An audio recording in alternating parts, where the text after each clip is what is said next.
What is up, and I'm Randy, and today we're going to be doing an updated Shaddoll Invoked deck profile. Now, because the ban list is right in the corner, I really didn't want to put this deck out there because Alistair, see, the Invoke stuff might get hit, but I decided, I don't think a ban list will come out, so I just decided to say do the updated version of itself. Anyway, so let's just get right into it.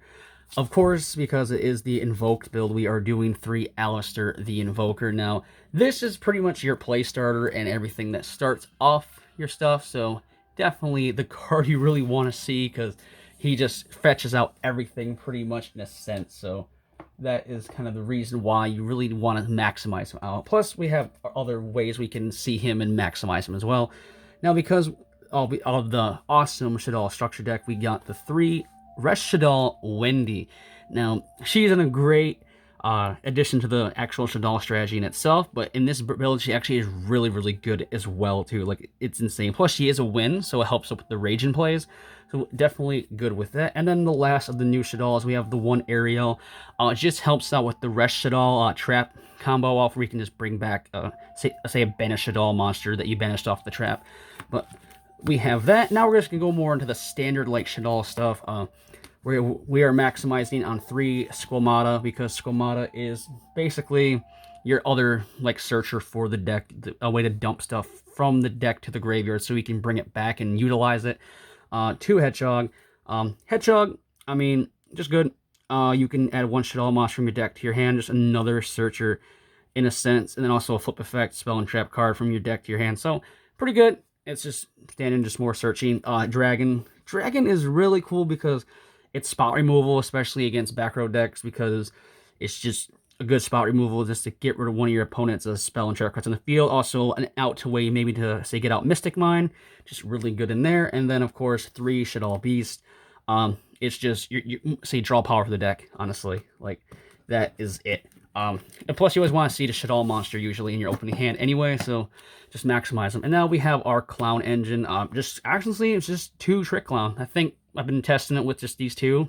I just prefer just the 2 Trick Clown, because, I mean, I do like the damage juggler combo, but I just prefer just the standard Trick Clown, because it's just an instant bring back, like, if you, say, after you bring it off in a construct. So just 2 of the Trick Clown, and then for the hand traps, you can just mismatch it, but because it's a light, so it's just another target for your El Shaddoll, say 3 Ghost Ogre. I mean, if you want, you can swap it out for any other hand trap, and also depends on the meta as well, of course. So, but 3 Ghost Ogre primarily because of its light attribute effect. Now for the spells, 3 Magical Meltdown.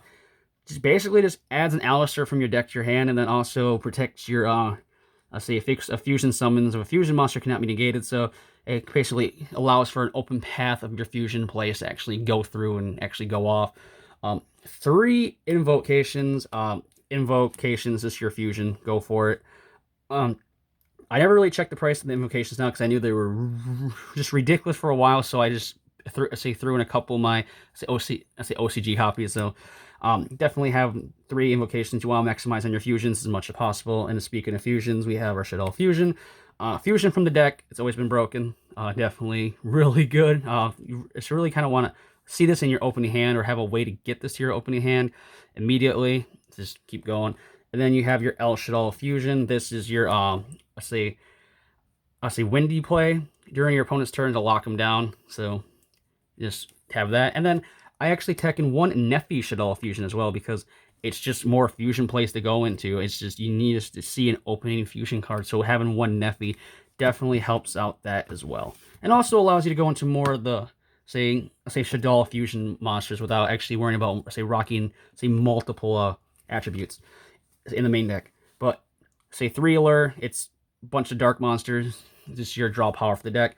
Then I couldn't really settle on another, say another main deck stuff, so I decided it's the main deck Twin Twisters. The biggest threat this deck is really back row, because you can it can get disrupted so easily, especially if say you run into something it's just really bad. So 2 Twin Twister to stop it, just to get rid of those back row, so you can go right into for the damage.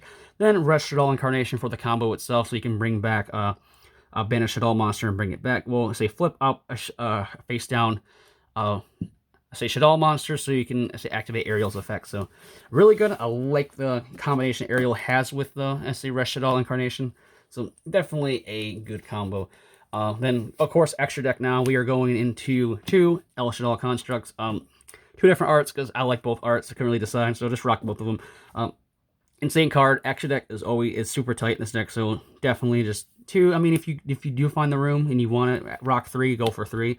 But just 2 is just my opinion. Is really all what you need. 2 Winda, again, 2 different arts, because I like both of them. Winda is just insane, because you can only special, because each player can only special summon once per turn, so it's just a good lockout for a lot of decks these days, so it's really crazy. Then the other Shaddoll stuff we have is 1 El Shaddoll Elf Cologne. Insane. It's basically an effect veiler, because once it's special summon, you can target 1 card in the field and negate its effect, so just an insane really card on that aspect. And then 1 El Shaddoll Shinsuke Naga, because we do have the rest Shaddoll Fusion option, we can easily go into him. Big butt, say 3,000 defense, but it's also, you can say quick effect, you can negate the activation of a special summon monster activates their effect. You can basically have a shell monster in your hand, you can negate the effect and then discard the card to the graveyard. So it's just a way to stop their special summon if you have say Winda on the floor with Shinsuke Naga, just to say limit that even special summon monster's effects, just to get rid of it, so just more protection. But that is it for the Shaddoll package of the extra deck. Now we're just going to go with the Evoke stuff. 1 Raging, because us we do have Wendy. We can go Raging really easily. 1 Calgia, just insane card. And then, of course, 1 Mechaba, because Mechaba is the one you just want to go into and just get it off. That's all for the Invokes. I don't have the water one. I just don't prefer it. It's just meh. It's just kind of meh. But now for the links, we have 1 Alistair link. Just basically a way to continuously search out your invocations over and over and over and over again, just get them off. I say just get them out from the deck into your hand. It's just insane, just recursion for it.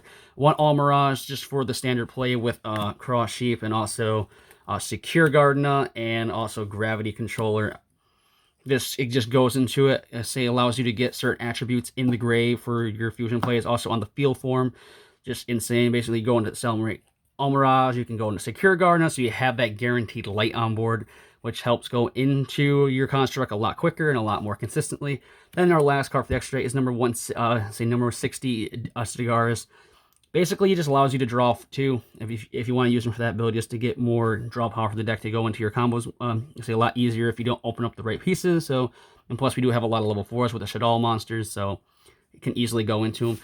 But this is pretty much it. Shaddoll kind of fell off the meta map, I don't know, before the whole world stopped working for about a few months because of the coronavirus pandemic. So ever since really after that happened, we really haven't seen Shaddoll or Invoke Shaddoll ever be like in the competitive scene, really. Like, it does well on online tournaments, but it's never like, it really can't keep up with like the say Adamantipator or Eldritch or anything else, really. Like, it had its moment for a little bit and just fell off. So I don't think they're going to hit anything in this deck, but if they do, it'd probably be Meltdown or maybe Alistair or maybe one of the supports. Like, I don't see them directly hitting Invocation itself.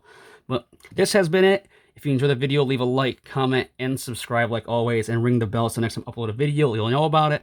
If YouTube works. But so I hope you guys are having an awesome day wherever and whenever you're watching this, and stay safe and stay healthy. Bye-bye.